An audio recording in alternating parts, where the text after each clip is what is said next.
रामलीला में मंदोदरी के किरदार में नजर आने वाली थी पूनम पांडे। इसको लेकर अब विवाद शुरू हो गया है।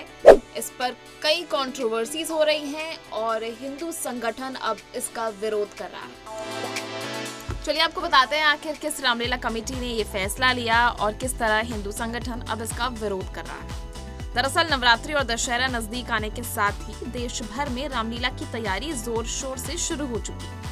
मंचन के लिए पात्रों का चयन भी हो रहा है, लेकिन पुरानी दिल्ली की प्रसिद्ध लवकुश रामलीला में अभिनेत्री पूनम पांडे को रावण की पत्नी यानी मंदोदरी का किरदार देने का फैसला लिया गया, जिसके बाद काफी बड़ा विवाद खड़ा हो चुका है। इस चयन के खिलाफ साधु संतों ने कड़ा विरोध जताया, जबकि कुछ इसे कला और आध्यात्मिक परिवर्तन के दृष्टिकोण से एक्सेप्टेबल मान रहे हैं। चलिए आपको बताते हैं कि किसने किया है पूनम पांडे का विरोध। दरअसल अखिल भारतीय संत समिति के राष्ट्रीय महामंत्री स्वामी जितेंद्रानंद सरस्वती ने इस फैसले पर आपत्ति जताते हुए कहा कि रामलीला समितियों से हमारी अपील है कि वो शालीनता बनाए रखें। कलाकारों की पृष्ठभूमि और आचरण का ध्यान रखा जाना चाहिए ताकि रामलीला की प्रतिष्ठा को ठेस न पहुंचे।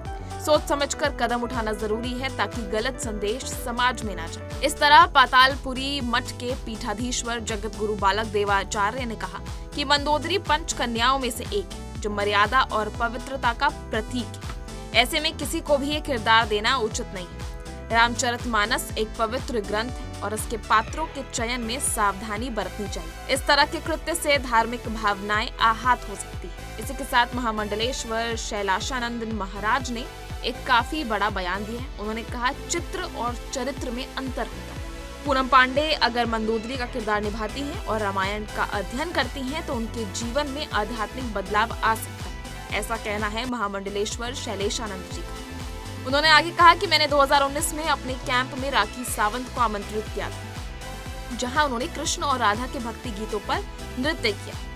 इससे उनके अंदर भारतीय वेदांत की महत्वता का अनुभव हुआ। अगर कोई कलाकार पौराणिक पात्र निभाता है तो ये स्वागत्य योग्य है। उन्होंने आगे कहा कि कलाकार का चरित्र उसके चित्र पर निर्धारित होता है। उसे जो किरदार दिया जाता है उसके अंदर उतर जाता है। अगर हम किसी कलाकार को कहते हैं कि वो विलन का रोल करे तो वो विलन का करेगा, लेकिन उसके अंदर आध्यात्मिक रूप से जो सामाजिक जीवन में परिवर्तन आएगा वो बेहद अद्भुत रहेगा। इसे कला की दृष्टि से देखा जाए तो विवाद की दृष्टि से देखना उचित नहीं है। आपको बता दें कि सारे साधु संतों ने अपनी अपनी अलग अलग राय रखी है। कंप्यूटर बाबा ने भी इस पर काफी तीखी प्रतिक्रिया दी है। उन्होंने कहा कि पूनम पांडे को मंदोदरी नहीं बल्कि शूर्पणखा का किरदार देना चाहिए।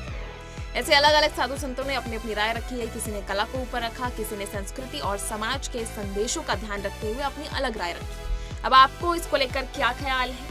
अब आपका इसको लेकर क्या कुछ कहना है आप हमें कमेंट सेक्शन में जरूर बताएं। इसी तरह की तमाम वीडियोस के लिए बने रहिए हमारे साथ और देखते रहिए बॉलीवुड केसरी।